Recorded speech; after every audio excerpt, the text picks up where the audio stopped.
Boom! We're back. This episode is brought to you by our friends at Infinitude Fight. Infinitudefight.com/customize. They offer a unique opportunity for you to customize your own gear. Gloves, head guards, boxing pads, groin guards, gis, much more. You can just go to infinitudefight.com/customize and look at all the things you can do with their customizer tool. Have you even seen them? Do you even know of Infinitude Fight? They're doing something incredible. So just check my friends out at infinitudefight.com/customize. Use my code word $5 Angels fans, $5 Angels fans to get $5 off your order. You are what you wear and fight with. We want to design your victory the way you want it. With our unique and most innovative custom design solution for your boxing gloves and fight gear, you can now achieve the impact you want to leave in the ring. Go to infinitudefight.com/customize. Use my code word $5 Angels fans and get $5 off your awesome order. Please. So, brought to you by our friends at Just Heart Apparel. Just Heart Apparel, custom athletic apparel. Their focus is to bring custom clothing to all athletes across the globe. They partner with Aggressive MMA to accomplish this dream of theirs. They're going to join you on your journey to becoming the best athlete you can be. So what you're going to do is you're going to go to jhaec.com, and then you're going to go to their catalog and you're going to check out their featured collection and all their products. You're going to buy whatever you're going to buy, which is pretty much the whole catalog because they're awesome. And then on checkout, what you're going to do is you're going to use my code ANGEL. And when you use my code ANGEL, you're going to get 10% off your order. Just go right now. Just pause this right now and go to jhaec.com and just check out their products. Just go. They have all kinds of designs for their shirt and for their apparel and hoodies and all that good stuff. It's awesome. Just go check it out. That way you help them and you help fighters too. Go to jhaec.com and then use my code word ANGEL to get 10% off. On this episode, I had a very special person that I wanted to have for a long time. His name is Paul Rossy. He is the current president of Puerto Rico's Muay Thai Federation. Muay Thai in Puerto Rico is growing, which is a good thing for all combat sports in Puerto Rico. And he's someone that I wanted to have on the podcast for the longest time because of his knowledge of combat sports, because he's an OG of combat sports in Puerto Rico, and because of the current position he holds in the Muay Thai Federation, and for his involvement in the Muay Thai growth in Puerto Rico. He's a very important person. He has helped Muay Thai in Puerto Rico grow exponentially because of the team he has. You're going to hear their names. They've been mentioned in this podcast, and they're very important people. And he surrounded himself with some gangsters in the Federation for sure. People that have a great track record in Puerto Rican martial arts. And also, he's been great for the growth of Muay Thai in Puerto Rico because of his connections outside of Puerto Rico, like Crom and his wife Sarah, and all the people he's brought and the people he's gonna bring, and all he's doing for Puerto Rican Muay Thai. So without further ado, I bring to you the one, the only, Paul Rossy.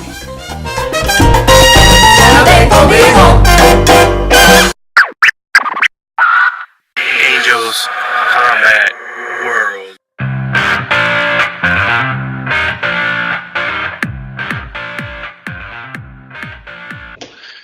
Paul Rossy, ladies and gentlemen. How are you, sir? Good. How about yourself, Ahmed? I'm doing great. It's a pleasure to have you here. I wanted to have you on for the longest time. I had Angela first, then I had you. I wanted to do it the other way, but it's all good. It worked out that way. So let's just start from the beginning. You were from Puerto Rico, but where are you from? Where were you raised, and all that good stuff? Yeah, I was born in San Juan, Puerto Rico. Lived all my life here. Well, I had certain stages in my life where I have lived either in the States or in Spain, but it was more of a work relation thing that I had on both countries. So, but mainly I've lived here in Puerto Rico. And what was your introduction to fighting, to combat sports? Was it boxing or? Yeah, that was a long time ago. I love Uh, it. Bring it. My dad was a boxer. My dad was born and raised in Mexico. Although my grandfather was Puerto Rican, but he was born and raised in Mexico, and he started fighting when he was 13, 14, 15 years old in Tampico, Mexico. Then he moved forward to Puerto Rico. When he moved over to Puerto Rico, he kept going into the boxing scene here in Puerto Rico back in the 50s. Wow.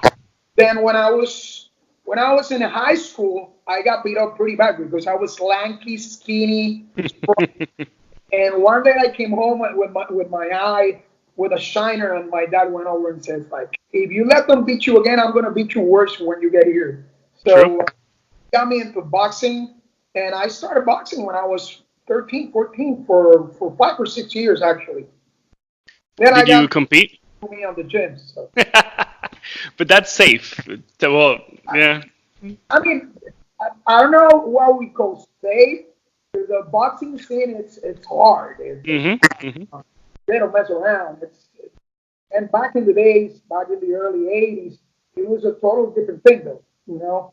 There weren't so much of a technical context in the boxing scene. It's either you get punched or you punch someone, and we're gonna go hard at it. And there wasn't much of a scientific context to it. Now there is.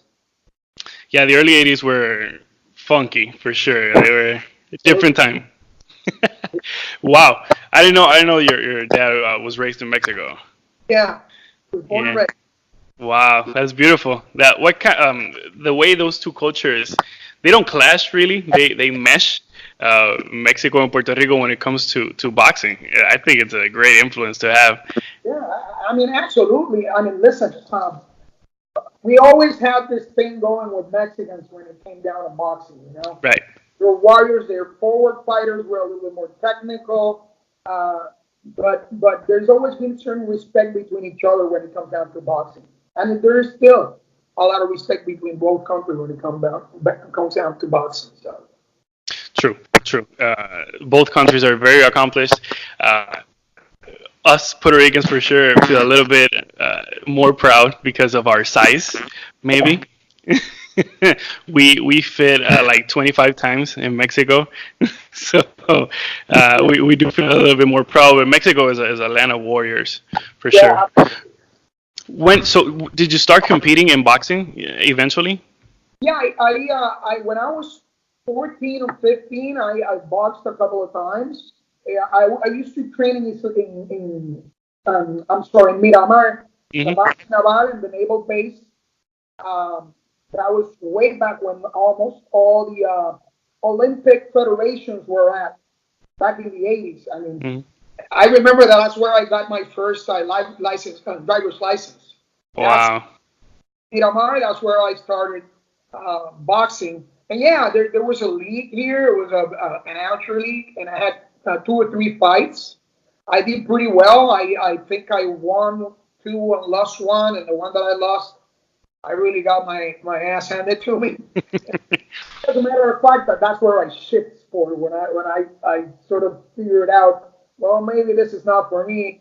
And I was young. I was 15. I was exploring a lot of things. I come from a family that's always been very involved in sports. I mean, I've I've been in swimming for a lot of years, more than 30 years. I did triathlon back in the 90s, on the late 80s, where there were like 10 or 12 of us. Uh, Wow. but back in the early 2000s, I was going through some personal problems. I started hitting the back again, and I started figuring out a lot of things about the combat sports. And I watched a video of a guy uh, from the States who was visiting Thailand uh, to train and fight in Thailand. And it was something that really caught my eyes. I remember I saw that on MTV. The guy's name was Kid Cope. Mm. He was a Nakmui from Nevada, Florida, Nevada, Las Vegas, and he moved out to Florida, and he was training also with Kevin Ross back and way back when, and that's where I sort of started figuring out all these things about combat sports, which I can organically move forward to something different, just for the hell of it, just to have the thrill of something different that no one else was doing here in Puerto Rico. Right. So So, what was your after watching that? How did you immerse yourself in Muay Thai? How did you start training? Where did you start training? yeah, that's a very interesting story because I remember when I started out, I remember asking people, there must be someone who does Muay Thai here in Puerto Rico. I mean, I can't be the only guy interested in this sport. And I started talking to some guys in the gym, and they were saying like, yeah, there's a few guys here who do Muay Thai, and actually there's a school nearby in Santurce. I was training in Isla Verde, and I was like, wow, I want to check that place out. And I got there and I had a chance to train for 2 weeks and it closed. So, Dude. and I sort of became friends with the guy who used to own the place. He was in Loiza. Then Hmm. he moved over to Miramar, and I kept being friends with him, but he stopped giving classes. So I heard about this guy who used to be who was a Muay Thai champ called Nelson Morales, Hmm. and he used to train in Caguas, and I knew his boxing trainer. We were pretty good friends, and he's a well-known boxing trainer, Alexis Caraballo. Of course.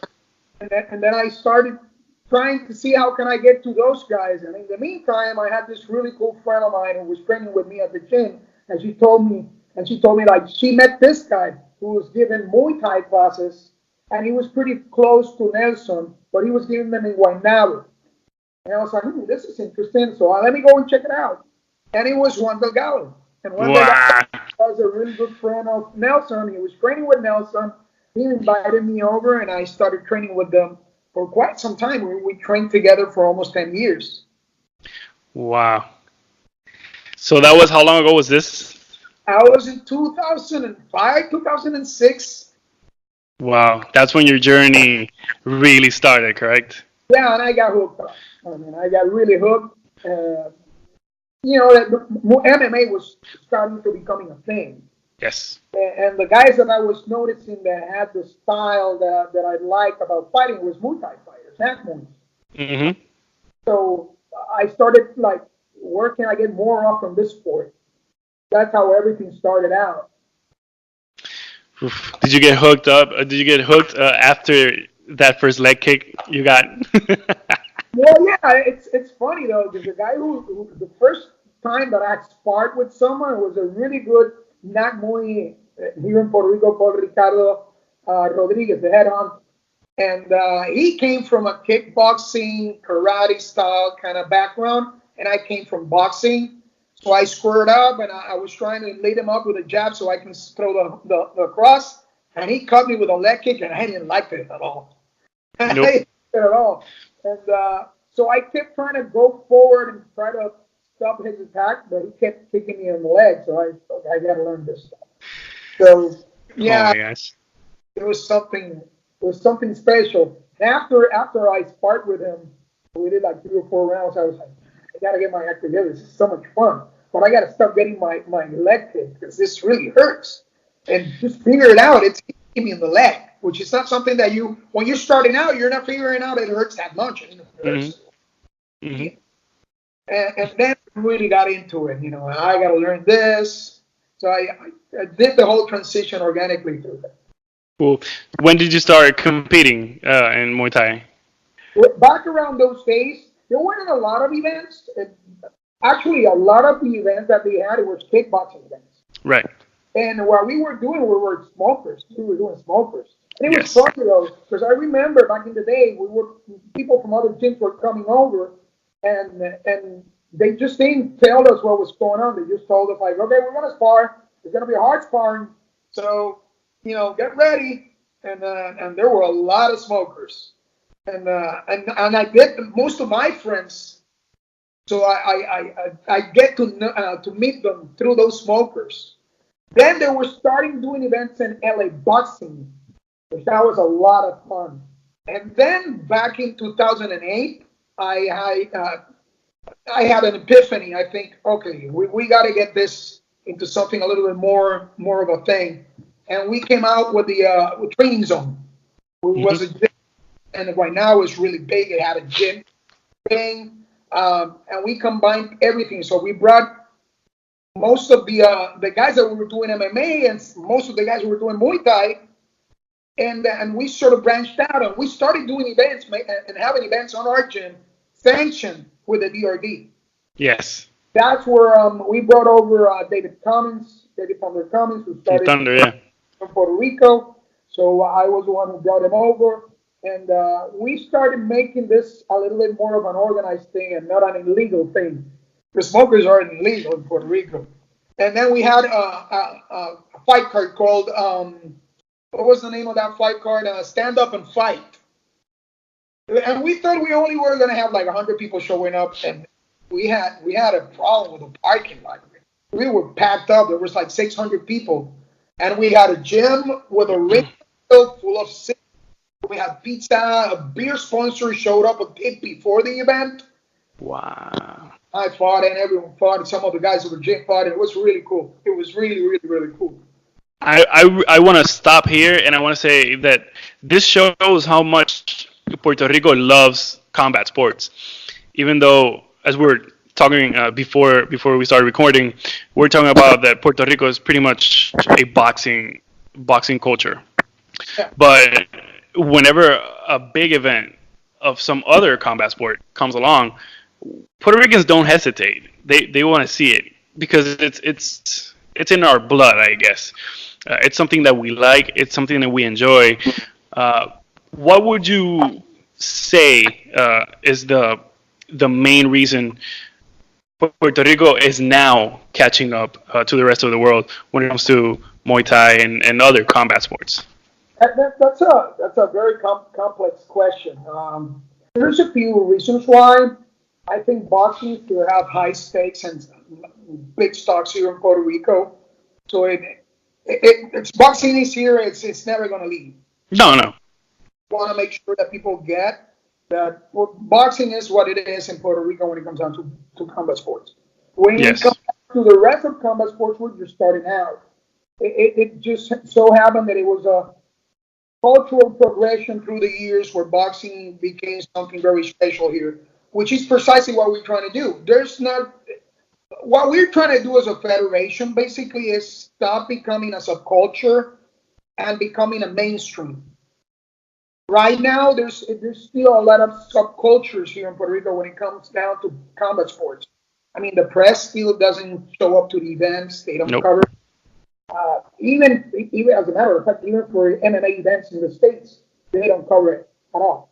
Hmm. So yeah, that's why the boxing stuff is still up here. We got to get to that level where at least we've been mentioned, right?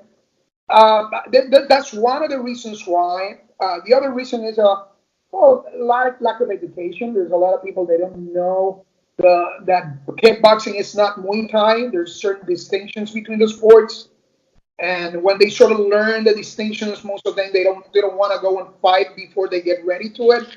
We clinch, we elbow, we knee, and kickboxing is just hands and Hmm. kicks. Uh, there's certain history background when it comes down to kickboxing, dating back to the 70s. There were really Yes. good people here in Puerto Rico. And Yes. actually, as a matter of fact, there were events in Caribe Hilton and Normandy back in the 70s and 80s. That's true. So yeah, it's that's one of the things. It's also a regional thing. For some odd reason, and I think it's a social political issue. Most of the combat sports get to us through social media, to what we know that it's happening on the mainstream in the states. because it's a reality. Mm-hmm. People from certain areas that have certain privileges have been able to get in touch with this new stuff through social media and mainstream TV. And that has allowed certain parts of the island to get involved in it. But we're still on that verge where we haven't massified and perpetuate the sport in such a way that we can call it ours ourselves. So it's there's only 2 to 3 academies with certified crews in the metropolitan area. There's no many people certified outside of the metropolitan area. That doesn't mean that they're able and willing and have the abilities to train someone Muay Thai. But the reality of it all is that the way that the people on this district, they've been able to massify and market themselves in such a way that they're the only ones that they've been known for Muay Thai. So it's two things. It's a social political thing and it's a cultural thing as well. So and that's where what I inviting people to come over and join us. It's more of a let's stop being a subculture, and even if it's a grassroots movement, let's make it a mainstream thing. And that not necessarily being a subculture is a bad thing. Most of the stuff that I've been following for years is subculture. Right. Muay Thai, it's a subculture. Right. But we got now the ability through technology to make this a mainstream thing and massify it and develop it in such a way that not only it's a macho ego driven sport. One of the most beautiful things that I like about Muay Thai is that anyone can practice it. Mm-hmm. Some of my favorite fighters I look Brooke Farrell and her husband, they're so good at what they do. Angela Whitley is amazing. Jorina Bass is amazing. They have transcend into a combat sport where as in boxing, it's been more of a stumbly kind of transition when it comes down to genres, Mm-hmm. Mm-hmm. And Muay Thai, from the very beginning, it doesn't matter if you're a man or a female or a kid that want to learn the sport and fight, it's a thing. And that's where we're coming in. That's what we want to do. We just had our first female only seminar with Angela Whitley. We're going to start giving juniors free seminars. We want really to make this a mainstream sport. We want people to practice it, to go through the whole experience of what it is. It's not only sparring and punching and kicking and kneeing and elbowing each other. It's a family thing. It's a subconscious experience. It's focus. It's determination. There's a lot of things going on. And where else can you punch and kick someone and afterwards go and have a beer with? Not a lot of places. Not a lot of places. So, and that's where you come in and you establish the Puerto Rican Muay Thai Federation, correct? I actually didn't establish the federation. That's another really interesting story because I've been trying to do this for years.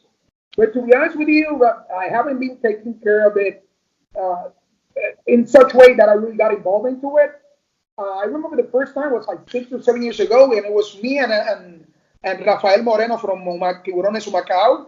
Mm-hmm. So we need to organize ourselves. And I remember one of the gyms that I used to own, we got a computer and we started to copyright the name of the federation. And there was someone already who had the Muay Thai Federation. And we went like, oh, no, what do we do? Well, let's do an association. So we copyrighted the association and nothing happened for years. And then we moved forward to 2018, actually last year. On October, I had a first fight card from the gym that I give classes at, Black Mamba. And yes. We six fights and one exhibition fight.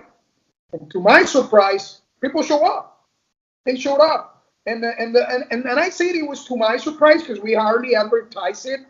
And it was in a place in Bayamon, like in a hill in Bayamon, where I sort of figured out, God, what am I doing? No one's going to show up here. This is in the middle of and a lot of people showed up. We had problems with the parking lot as well. It was like, wow, and it was on a basketball court, and we rented a wrestling gym a wrestling ring because we didn't have a ring. Ah!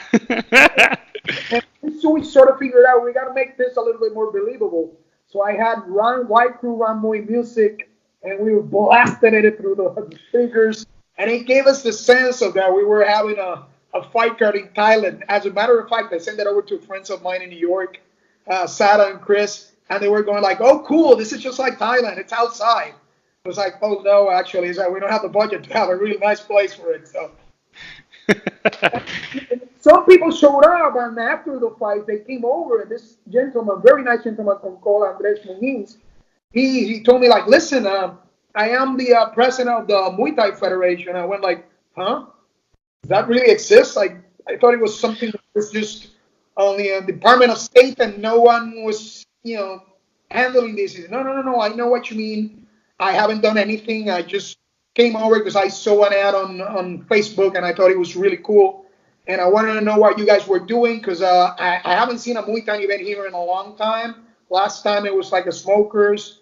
It's like, and we do a lot of kickboxing on the west coast of the island, but I really want to get into the Muay Thai thing, and I want you to come over because we're going to have a meeting in a couple of weeks. We're going to organize ourselves. And I was like, oops, count me in. I mean, you have me. Hello. Perfect. When we got there, which was like literally, virtually 2 days or 2 weeks afterwards, there were most of the guys that were there were friends of mine. Juan Delgado was there. Right. We were in a gym together. There was who else was there? Jorge Cardona was there. Manuel Rodriguez was there. There were a lot of people that I met back in the days. Ivan Morales, who used to be a really good trainer partner of mine, he was there, and I was like, okay, I'm home. So I'm not the only one dealing with this thing. And things sort of progressed, but unfortunately, Mr. Andres had to leave, and he was going over to the diaspora, and he was going to live in Florida. So he told us, like, listen, I have this issue, and as a federation, if we're going to start developing ourselves, I can't be in the States as a president.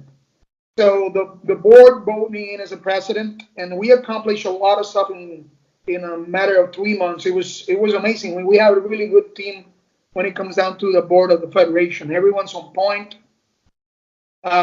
Things are rolling, man. I couldn't be happier. Things are really, really, really going our way. It's funny though, because I never expected this to be a thing. It's consuming a lot of time of my life, but I really enjoy it. And also it's important people know that the Muay Thai on a global level has grown up so much. IFMA has become a sport in the World Games. The True. Coastal Games, they will have also Muay Thai as a sport. True. It's probably going to be an exhibition sport in the next Olympic cycle. So we need to organize in such a way that we can massify and develop guys that can go on and train and fight so they can get points in order for them to go to those competitions. And that's what we're focusing. That's a beautiful thing because since it's still in its infancy, let's say, but it looks so bright, right? Again, going back to the point that Puerto Rico loves fighting. Yeah. We've been immersed in boxing for almost 100 years, but we accept other kinds of combat sports for sure. I love what you guys are doing. How long have you been the president of the federation? Well, basically since January. This is the first year that we're, as a federation, working together. I'm the president. Juan Delgado is the vice president. I couldn't ask for a better guy on my side. Mm-hmm. And Valerie, she comes from judo and jiu-jitsu. She's a treasurer, and she keeps us on point. We're making big strides when it comes down to us financially. We're moving in such a way that you'll see in a couple of weeks what we have accomplished. We already have a place where we're going to do weigh-ins and conferences. Senor Frogs is sponsoring us. Yes. So that's a big step for us. It is. Tech, which is a technical school for motorcycle repair. They gave us a donation on shorts. And Go, which is a rental car company, gave us the shirts as a donation so we can start growing and getting funds in order for us to buy all the stuff that we need. We already, I mean, I donated gloves and the headgears and shin guards are brand new. So we got everything that we need to in order for us to do an amateur event. Um, and they are supporting us financially as well, so we can get eventually a ring and stuff like that, that we can do our own events rather than being dependent on promoters here. Nothing against promoters, but promoters in Puerto Rico, they're more inclined on what it sells, and I get that. And what it sells on the west coast side of the island is kickboxing or boxing. So we need to do that risky investment in such a way that we can start creating our events in such a way that we can get into this mainstream media thing where people can see what we're doing and say, hey, I like that. I want to do that as well. So yeah, it's been 3 months. It's been a lot of work, but it's the kind of work I want to do. There's certain satisfaction when you see what we are accomplishing. It's amazing. Yeah, my sources tell me that your beard was black before January. A lot of people say that. Jesus Christ, 3 months make a difference. Yeah, I think we couldn't ask for a better crew to take care of the federation in the place where it is right now. It is still growing. Correct. It Yeah. will grow much more, but definitely this is the crew. I think I couldn't think of a better crew with your track record, Validy's track record, Juan's track record, and what they've done in the business and in combat sports. Definitely, the mindset, you guys' mindset is the mindset you need to have to run it. And we got people supporting us. Like, let's say Andres Muniz is like our liaison on Florida, on the mainland. Basically, there's a lot of Puerto Ricans there training, and they want to fight here, and he's hooking us up. Last event that we had in the early February, there were a lot of guys that were Puerto Ricans that are living on the diaspora. They came over and fought some of our guys. So Andres is doing a hell of a good job. Also, and this I have to mention, because this is one of those things that you never thought it was going to happen, but it did. When Maria hit Puerto Rico, most of our gyms they were non-existent anymore. As a matter of fact, David Cummins had to close down. It was the only, let's Mm-hmm. just this way, the only place that you can associate with Muay Thai. And he had to leave the islands, as well as a lot of people. The guy who used to own our gym, Jose Velez, he had to leave the island as well. And I had this idea, or trying to reach some of the guys that I met in New York. I met when I was starting out. I was on a few fight cards in New York, and there was this legendary fighter called Chris Romulo, Mm-hmm. Mr. Classic. That was his name. Now it's Chrome. And, Mm-hmm. and I remember going on a fight card where we had a guy fighting for us, and one, me and someone else, we were at a Subway eating a sandwich, and he showed up, and we were like groupies, like 15-year-old girls on a Menudo concert. So we went over to him and we asked him and we talked to him, and then later on backstage he spoke to us. So I sort of had that thing on my mind. This guy's so cool. He didn't have to take out of his time. He was fighting that night, but he did. So I started following him on Instagram like 10 years afterwards. Right. After Maria, I texted him and I told him, like, listen, I know what you went through when Katrina hit New Jersey. I think it was Katrina. I don't remember. I think it was. I think it was Sandy. Sandy. Hurricane Sandy hit the East Coast, and it really made a dent. And I know you lost your gym, and we're going through the same thing. What would you recommend us to do? Is there anything that you can, give me some advice? And I would love to bring you over and tell me how much it costs to bring you over and give us a seminar so we can start getting people rallied up again. And he went like, no, man, you don't have to pay me. I'll just show up and I'll help you guys out. And it was painful. Wow. So he came over, and ever since we have become really good friends. Sarah and Chris are more than people that I'm learning off from, because they both are fighters. They're family. They never say no. They're always, helping us out. He even went through the extreme to tell me, listen, if you want me to give you a class for your students, just Skype me up and we'll give you a class off from where we are. I'm going to have a few guys here that are pros and you can see what we do and we can give you a sort of a class. We did that. He didn't have to do that. So Nope. he has been so committed to help us out. And I really appreciate his help. We're coming up with beautiful, uh, I sound like the president now, I'm beautiful. We made a lot of really cool stuff. For example, the line champ up. You saw the Yes. shirt that it was a commemorative shirt that they did for us. And we're planning to have a summer camp here. It's going to be in La Parguera. It's a 3-day summer camp where we're going to have Muay Thai, 3 sessions of Muay Thai with 3 different pros. Uh, I can't say the names yet. Well, the Okay. people will be very surprised.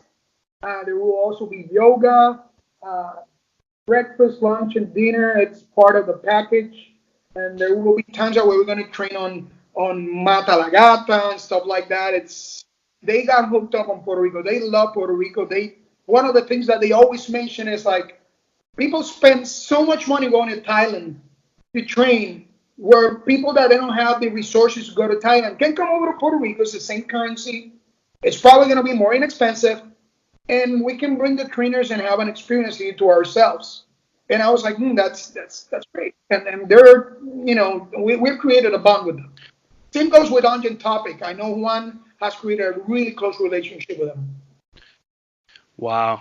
Which is what we need. Those are the steps that need to be taken. Yeah. For Muay Thai to take off in Puerto Rico, I think it's what you guys are doing is awesome.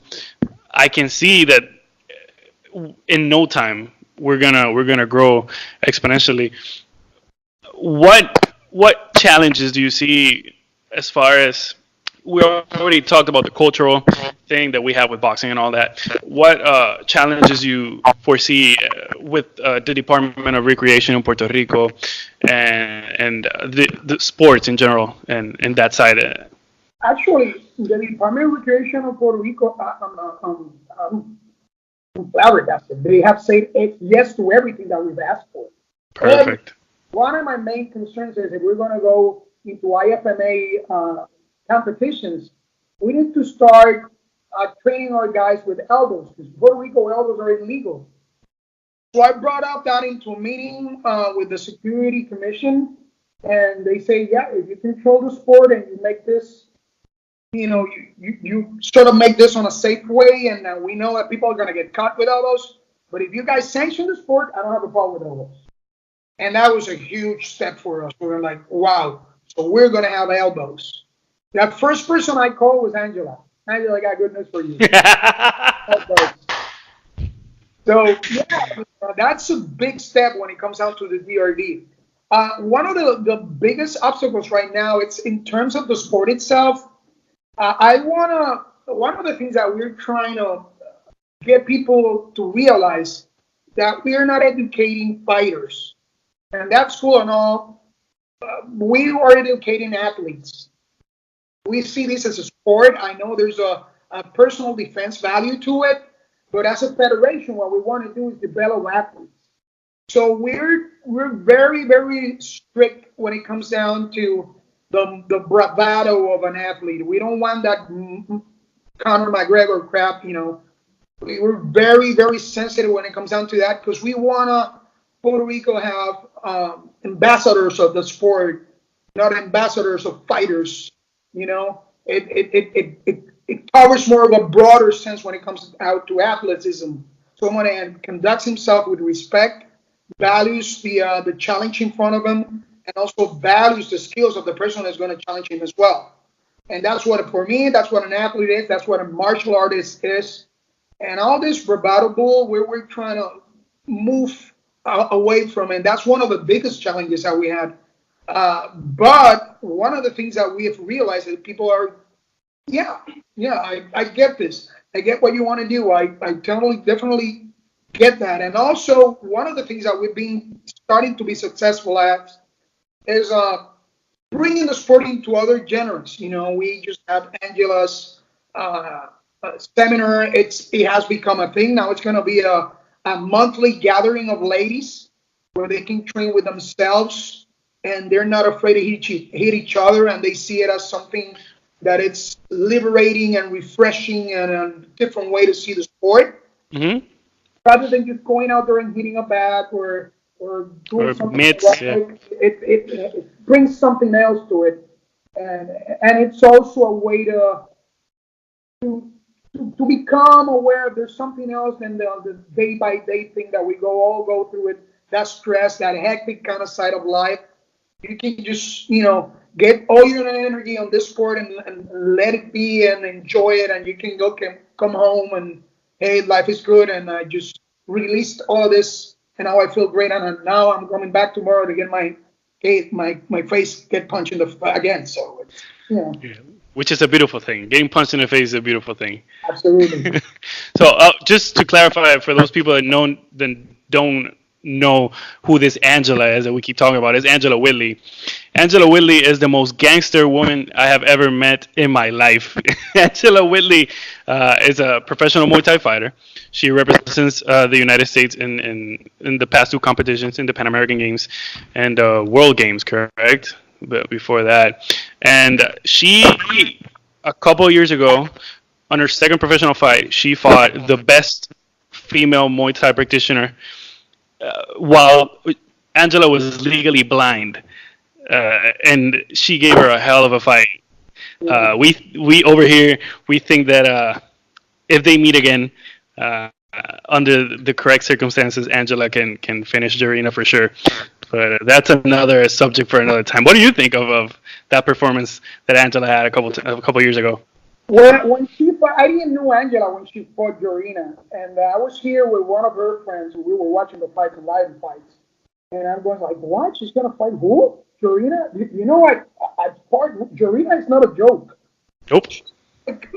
She has pads for legs. Mm-hmm.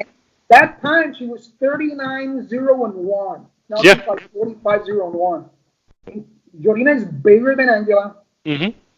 heavier than Angela. I was like, what? But this doesn't make any sense at all. And I got myself into a surprise. She hang on with Jorina Vaz. It's not something that everyone can do. I was quite impressed. She has the biggest heart. That night she showed heart that no one else would have shown on a circumstance such as that one. Yeah. That's no joke. That's Jorina Vaz. Yeah, and I know males that wouldn't give Jorina No. a good run for her money, Let but me then remind the audience that she knocked down Cyber Santos with a key to the face. I saw it. Yeah, How badass Jorina is. true. And Cyborg was hurt. Cyborg was hurt for sure. I saw a picture of hers together a couple of weeks ago. It was a Throwback Thursday picture that Jorina posted on Instagram. And it was her and Chris is a sweetheart. And she Yes, has the mouth like this huge welt on her mouth. We're going like smiling to each other. This is the beautiful part of the sport, man, It is. And, yeah, It is. but I was more than impressed by Angela's performance.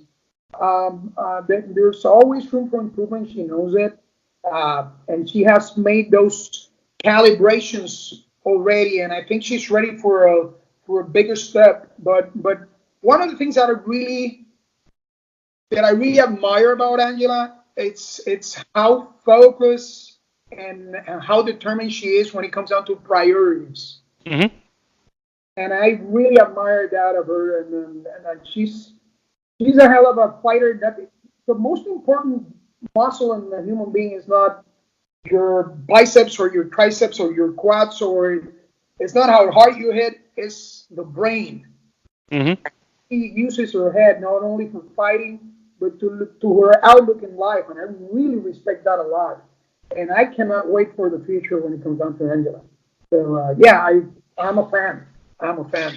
Yeah, I found myself just counting down the months because she's almost done at school, and I'm like, all right, you're almost done. You can fight now. And then sometimes I sort of realize that I cannot wait to see her fight her again. But I Yes. get that she's so focused on her studies right now. That hey, one of the things that I tell my students is that I have two jobs. It's when I got athletes training for me is that you train properly and you get ready for a fight, and then you don't open your mouth or do something stupid enough that'll get you off from whatever you're gonna do as a fighter. and it's quite surprising as when you see an athlete such as Angela that is so grown up, so mature, so focused on life, and still have the same passion, the same determination of what Muay Thai asked for from an athlete. I I'm telling you, man, I'm a fan. I couldn't be more happy to have her as a friend.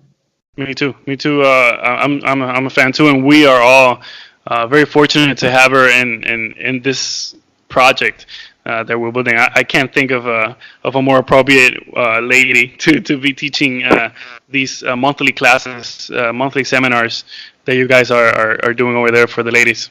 And Angela is it's breaking the paradigm of female fighters in Puerto Rico because at least on the Muay Thai scene, there's not many ladies participating. But after the seminar, there's a gathering, Hmm.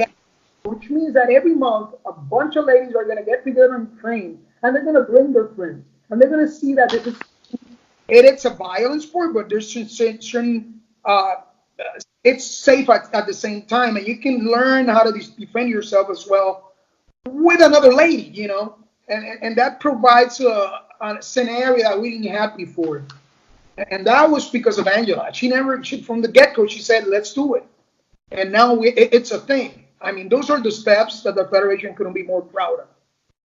Perfect. Talk to me about May 4th. You have an event on May 4th, correct? Yes, it's the Black Mamba Muay Thai fights.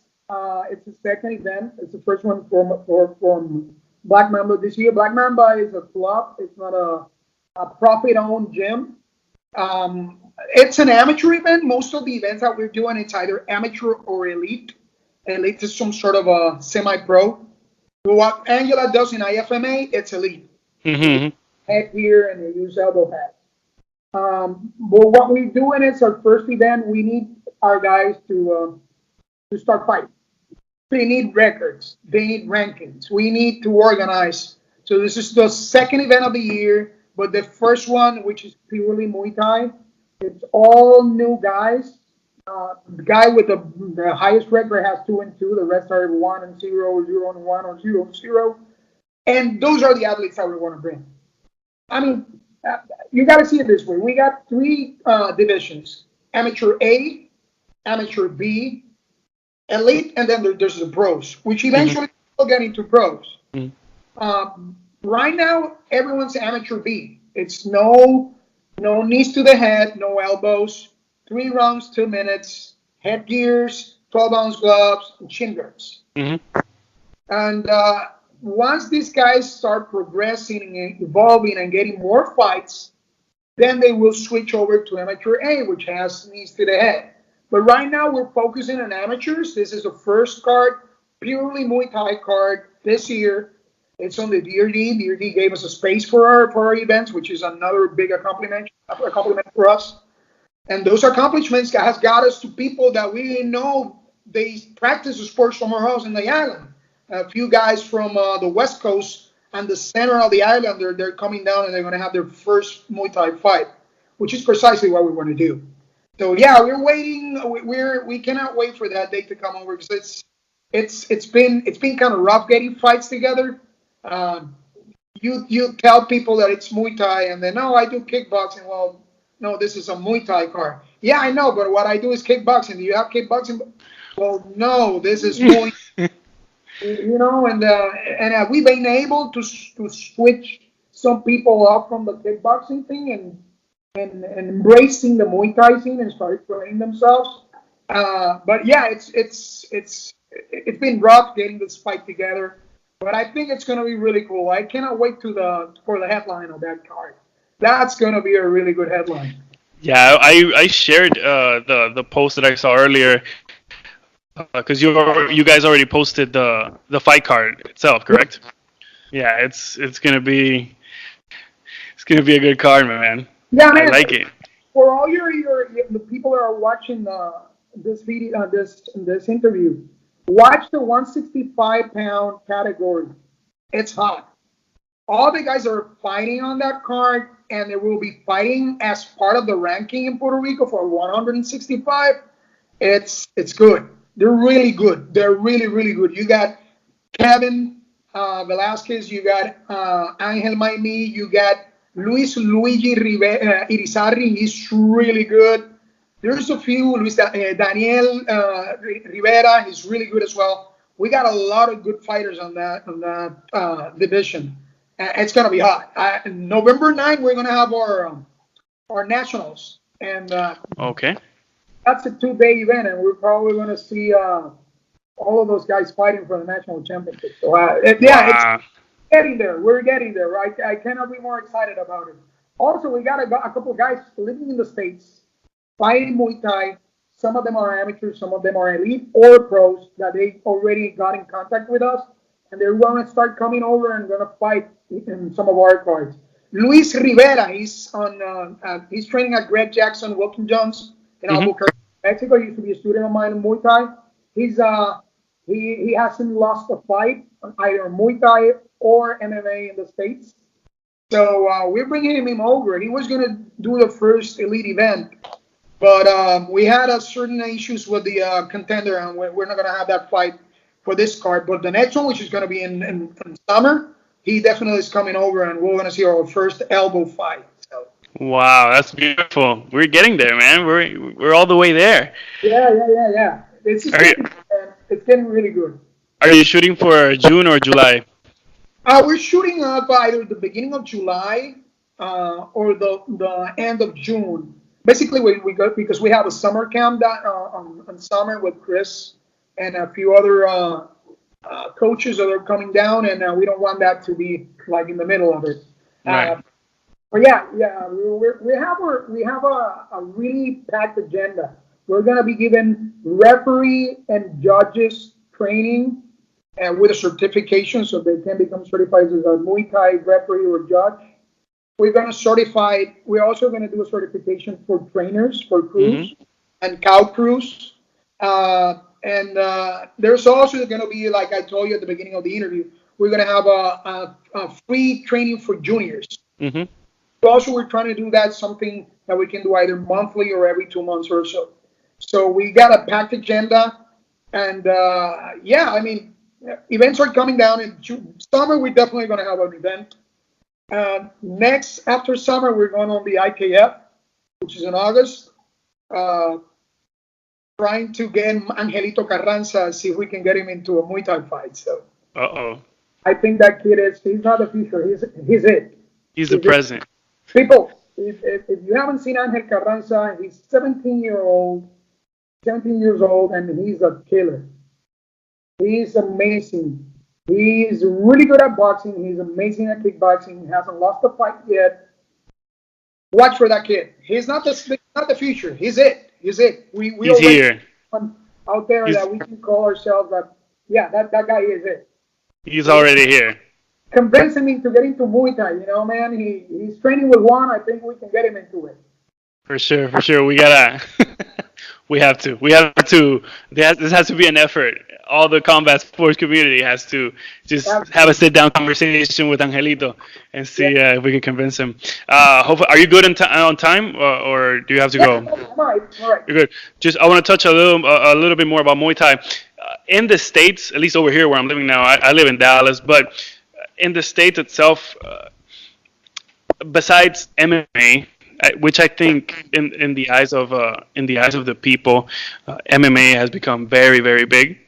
Even there's a lot more casual fans. I'm not saying that they're bigger than boxing, but they're getting there for sure. There's a space between after boxing, after MMA. There's still a gap that needs to be filled, and for some reason, neither kickboxing or Muay Thai, at least in the States, have been able to fill that gap. And you see events like last night's event of bare knuckle fighting got great numbers, which I would prefer to watch a Muay Thai event. I think it's a little bit more scientific. There's going to be blood too, but it's prettier to watch from a fan per se. But why do you think it doesn't catch on, at least in this side of the?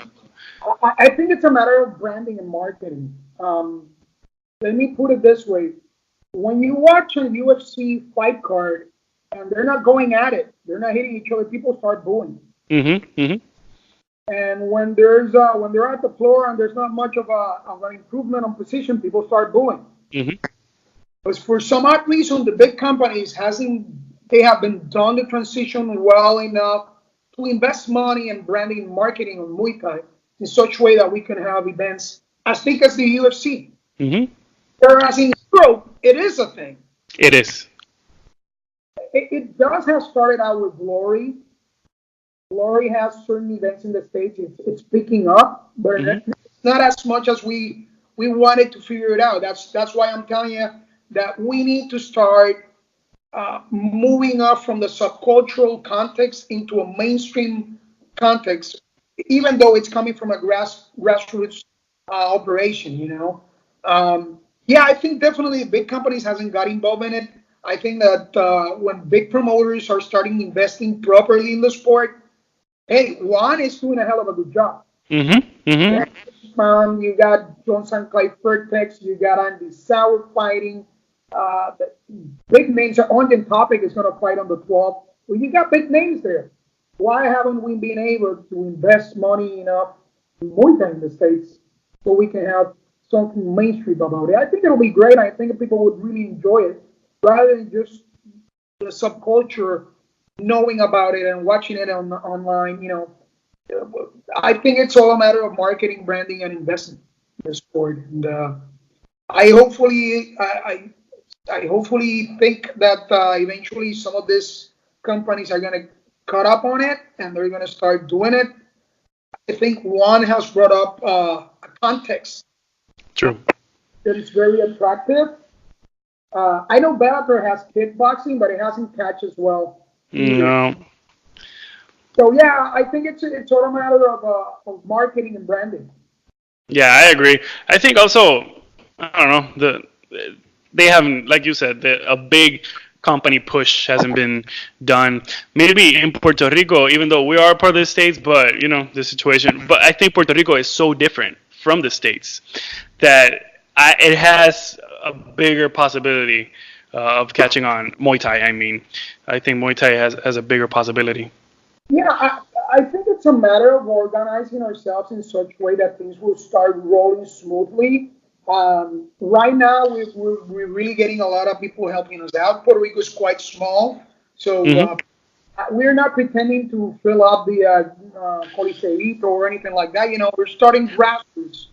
And I think that in a matter of 2 years, you're going to see a development of the sport where it has never been before. And we're shooting up for press conferences where the press need to see what we're doing. I think that they need to see this more than a morally objective thing where people are hitting each other and it's not okay. I need the press to see this as a sport, as what it is, as a sport, an athlete. It is. As a challenge between two individuals. It's a spiritual thing between human beings, and rather than just a scratch thing from a moral context, Yeah. There's more to it, and I think that the press still see this as a cockfights, as they used to see MMA as well. They don't get it. They just don't get it. They don't see. It's too plain vanilla for some of our press yet, and I would like to see them to open themselves up to new possibilities. I know for a fact that there are people really, really that are starting to see a new possibility in sports, combat sports, especially from a few of the new news outlets here in Puerto Rico. But it's uphill. But still, we're a small island, and we can do smaller things with less budget and have a lot of fun, and people would get hooked up on it. And one of the things that I really like about amateur cards is that no matter how developed your amateurs are, when they're before the fight, you tell them, like, listen, go easy, think of what you're doing, everything's gonna be okay, all right, and have fun. Just go up there and have some fun. Go easy, don't get crazy. That bell rings and they just want to tear each other apart. And that makes Sharks. And then go and hug each other, and they were having fun, and it's amazing. Yeah, I think we need to sit these media outlets down. Just sit everybody down and put a big screen up and just show them a Muay Thai fight from beginning to end. And then when the bell rings and those two fighters embrace each other, then it all makes sense. You're like, ah, there it is. This is this is a beautiful. This is art. Martial arts. This is a Absolutely. beautiful sport that I would definitely encourage parents to have their kids train in Muay Thai for sure, or any other martial art, because of what's the message within the combat sport itself, which is just Absolutely. Hey, and if it weren't for guys like you and other social media outlets that are doing this sort of media shows, we wouldn't have anyone noticing us or knowing what we're doing or just acknowledging that there's something is being done. So we owe it all to you guys. You, Fernando from MMA 100 by 35, you guys are doing a hell of a good job. And couldn't be more proud of what you guys are doing. If it weren't for you guys, we wouldn't have any social whatsoever. So thank you. Thank you. No, thank you so much. I'm speaking for myself. This all started because I was a fan, and I just want to help however I can, and it's a pleasure that all you guys, the OGs from the different combat sections in Puerto Rico, agree and come to my podcast, and we can talk about it. Is there anything else you want to plug? Your social media events? You go ahead. Yeah, follow us up on Facebook or Instagram. Muay Thai Puerto Rico PUR, PUR. It's a federation social media page. We're every week we're posting events or posting pictures or information regarding the sport of Muay Thai, not only in Puerto Rico but globally as well. So yeah, try to follow us up, help us develop our sport in Puerto Rico. I think there's a great opportunity for us here. And yeah, and I want the people, Latinos from the diaspora, to see what we're coming up with because we would love to be welcoming enough to bring Mexicans and Colombians and Peruvians over to Puerto Rico for fight cards. For sure, for sure. Well, brother, it was a pleasure. Thank you so much. Thank you so much for being here, and I'll see you again. Thanks a lot, man. I appreciate it. Thanks for all the help, man. Thank you, brother. Take care. Thank you, man.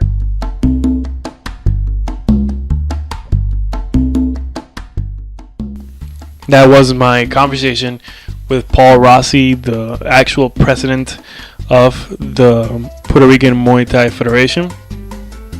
Please support them. I'm always retweeting and sharing on my social media all their activities and their schedules, and they're doing a lot of great things. So if like we talked about, if you really don't have the funds to go to Thailand and get that experience, we're doing a great thing back home in Puerto Rico. We're bringing great people. We're trying to bring more people into this beautiful project. So please support us.